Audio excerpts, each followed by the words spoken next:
Are you the type of student who is getting a low grade in your essay?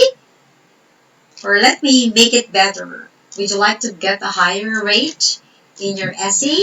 Or would you rather get a perfect score in your essay question?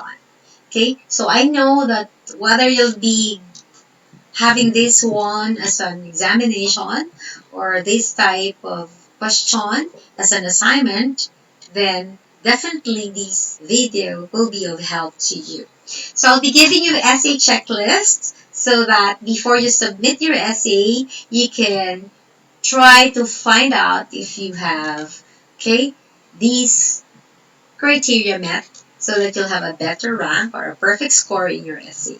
Anyway, I would like to let you know that the writing is a very pleasurable task because in writing it's actually thinking. So once you're writing, you are able to organize your thoughts. You have a clarity of what you want, what you'd like. And I'm telling you that it's very exciting because if you see the output, of course, of the product of your effort, it's a very, very exciting thing. And nothing will make you more fulfilled than seeing the the result of your effort. So I'll be encouraging to write more essays and okay, make look at essay as something make you that will make you unique because after all, if you will be showing your uniqueness, your stand, your point of view, and if you'll be seeing an unusual or a different angle in an issue and you will show them your position, then you will get a very, very good or a perfect mark for your essay. Anyway, these are some of the checklists, and I know this will be very, very helpful for you. Number one, we have the hook. So what is a hook? A hook is actually the attention getting, okay? The attention getting of your the sentence that will be getting the attention of your reader. So, a hook can be in a form of a question, can be in a form of starting statement, it can be a form of a quotation, and it can also be in a form of a personal narrative. So, okay, a hook will of course will make your reader be interested in the topic because okay, this one will be grabbing them from their world or from what they're thinking to your world or to your topic. So it has to be very intriguing enough, very interesting enough, so that your audience will keep on reading the rest of your essay. So it can be a form of a question, like if your topic is superpower, you can ask them, okay, if you have one superpower, what would that be? That could be a great hook. Or maybe a starting statement. Okay, maybe you can ask them a question like, a starting statement like, there is a disease that has taken the lives not only of Filipinos, but the Asians and the people all over the world. It is a disease that has, okay, affected not only the youth, okay, the adolescents, but also the seniors. Okay? This disease has been very controversial, okay, since the early part of the century. What is that disease? You can have a starting statement like that. Okay, so a hook is something that should be very, very intriguing, exciting, interesting, so that okay, your professor and the examiner will be geared towards reading until the end. Okay, so if you have the hook, then you can now proceed with the thesis statement.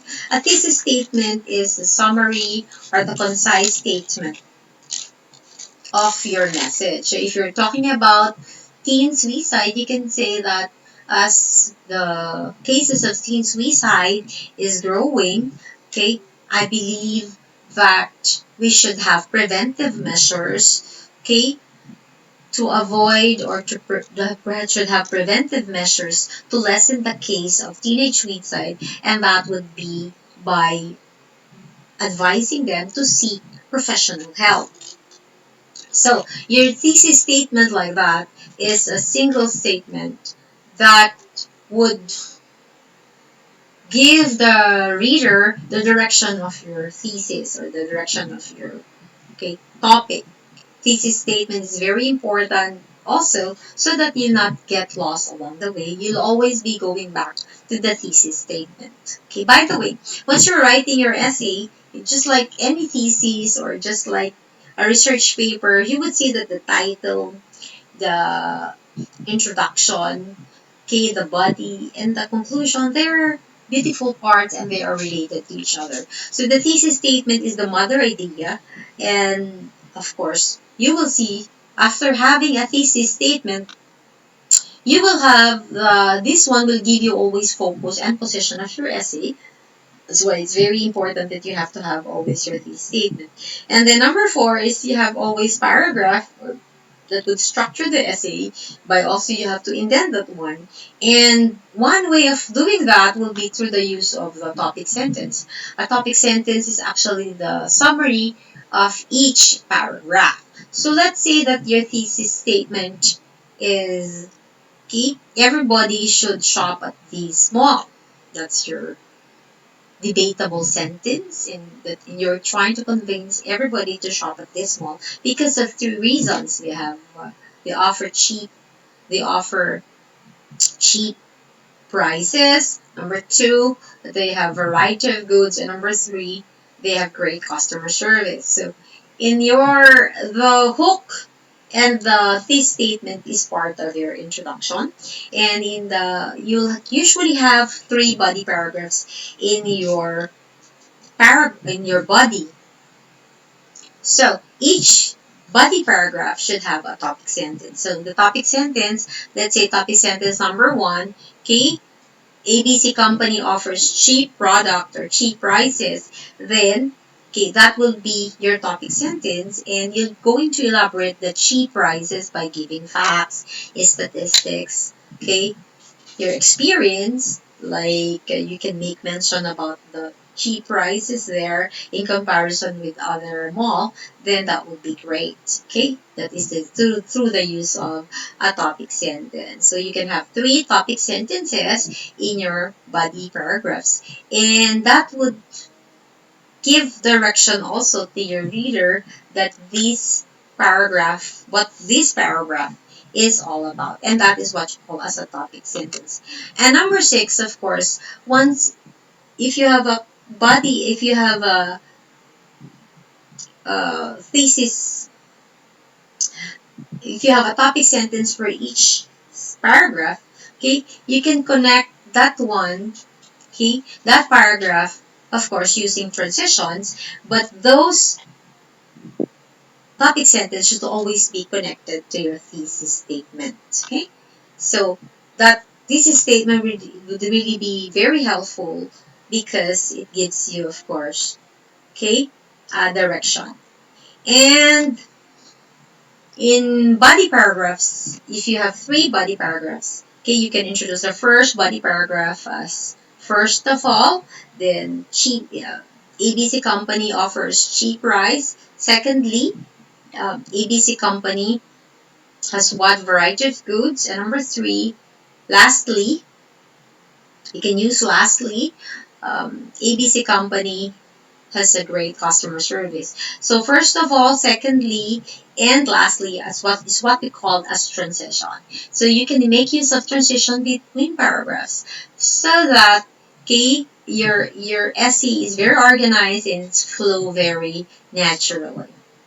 And of course, okay, you can have the climax given by having a good conclusion. What is a good conclusion? Of course, a good conclusion is the take home or of sentence, so you can end with finality by giving them a call to action, by making them do something. You can end by giving them a poem that is related to the topic, giving them quotation cited by an expert, okay, that actually is with the same topic, okay, but giving them a final word or a take-home sentence using a quotation. Some people who are more dramatic, they are ending or they can give a conclusion via a song or a poem, okay, or something that will end with great with giving them a take-home sentence. That is a good conclusion. And number 9, if you can cite, you can do the in-text citations and you can cite references. That would be great, so that you will be giving 2 for 1. What is do 2 for 1? Or you can give to the person the entitlement that he or she has in his, so that you can in his work, so that you can also avoid plagiarism. Do not avoid to give them in text citations and references. And of course, you can have a very good title in the beginning, which is actually a teaser or a shorter version of your key thesis statement. So please do check your title. And of course, okay, if you have followed the formatting guidelines given to you by your proctor or by a professor, that would be great, so that you will not be given a deduction point. Okay. Uh, the one that I actually missed to make mention, or not to mention much, is the idea that I would like to let you know that if you're writing an essay, each professor have their own rubrics, so you have to find out what rubrics do they have, okay? And of course, some of the, if you'll be taking examinations, they'll be providing your rubrics, and if not, okay, you should have always be, okay, of course, having a good intro with the hook and the thesis statement. The body, as mentioned, should always have a topic sentence, and the body in all the 3 paragraphs should have facts, should have, if you know facts, that would be great, piece of evidence to support your claim. If you have credible sources, okay, like schools, like newspapers, like magazines, journals, experiences of people, the medical journals, the recent newspaper publications, or the interviews you've had or you have read. Okay, that would be great if you have. Also, if you could have observations, okay, and credible speakers and sources, that would be great also. And if you can also cite trends, and of course, the statistic I've mentioned is very, very important. And of course, you should have conclusions, okay. And the great thing, the final, I would like to end with this idea that you can also have, of course, you always have to complete the steps. You need always to plan. You need always, when you write, just write first, and then you edit, and then you edit and edit and proofread and proofread and proofread. So the technique is, if you're given, let's say, 30 minutes in your examination, you have to have 10 minutes for planning, 10 minutes for writing, and do not forget to edit. And then if you have ample time, and if it's an assignment or given to you enough time, then before submitting, you can use like applications or websites like Hemingway, Ginger, of course, Grammarly is always there. It's very famous. Okay, use this editing app to help you, because it will let you know if your sentence have a problem with run-ons, with problem with parallelism, if you have complex or complicated sentence. It will give you an idea, and it will give you, of course, suggestions. If at the end of the day, okay, writing will always be a process. It's a continuous process, and okay, you keep on getting better and better. And as you go along, it's going to be an easy task already, because it will be a representation of yourself, an extension of yourself, and it will be an exciting journey, especially if you have seen the output. It's a piece of evidence of your hard work and hard labor. So thank you so much in your upcoming, more exciting writing journey, and may you take care of yourself, of course. And I'll be writing uh, the the techniques more in the future. I'll be publishing more stories about writing in the future. So please subscribe, hit the notification bell, and share. Of course, if you can like, that would be great. Thank you. I'll be seeing you next time with more video about writing. So this is Miss Baby Cynthia, and this is your writing YouTube channel. Have a great day. Bye bye.